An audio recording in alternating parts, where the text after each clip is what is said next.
स्थानिक स्वराज्य संस्था निवडणुका लवकर घ्या अशी मागणी सुप्रिया सुळे यांनी बारामतीमधील कार्यक्रमात केली आणि या कार्यक्रमामध्ये उपमुख्यमंत्री अजित पवार सुद्धा उपस्थित होते। ओबीसी आरक्षणाचा मुद्दा कोर्टात गेल्याने निवडणुका रखडल्याचं उत्तर उपमुख्यमंत्री अजित पवार यांनी त्याच कार्यक्रमामध्ये सुप्रिया सुळेंना दिला।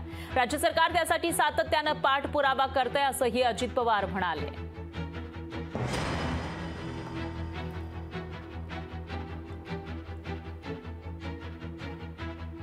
गेले 2-2.5 वर्ष इलेक्शन न झाल्यामुळे आज या भागातल्या सर्वसामान्य मायबाप जनतेने कुणाकडे जावं हा एक खूप प्रश्न मोठा त्यांच्याकडे येतो आणि सत्तेचं विकेंद्रीकरण व्हावं जे स्वप्न आदरणीय कैलासवासी यशवंतराव चव्हाणांनी पाहिलं त्या सत्तेचं विकेंद्रीकरण करण्यासाठी एक नगरसेवकाचा रोल हा खूप महत्त्वाचा असतो।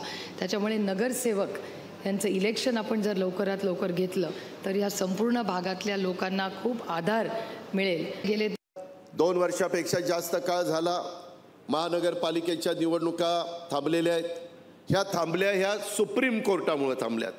आम्हालाही वाटतं आम्ही लोकांच्यातनं निवडून आलेले कार्यकर्ते आहोत आणि वेगवेगळ्या कार्यकर्त्यांना संधी मिळावी।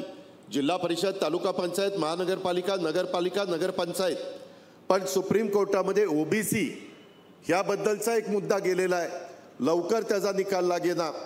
सातत्याने राज्य सरकार प्रयत्न करत आहे की त्याची तारीख लागावी आणि लवकरात लवकर ह्या निवडणुका व्हाव्या। ह्याच मताचं महायुतीचं सरकार आहे।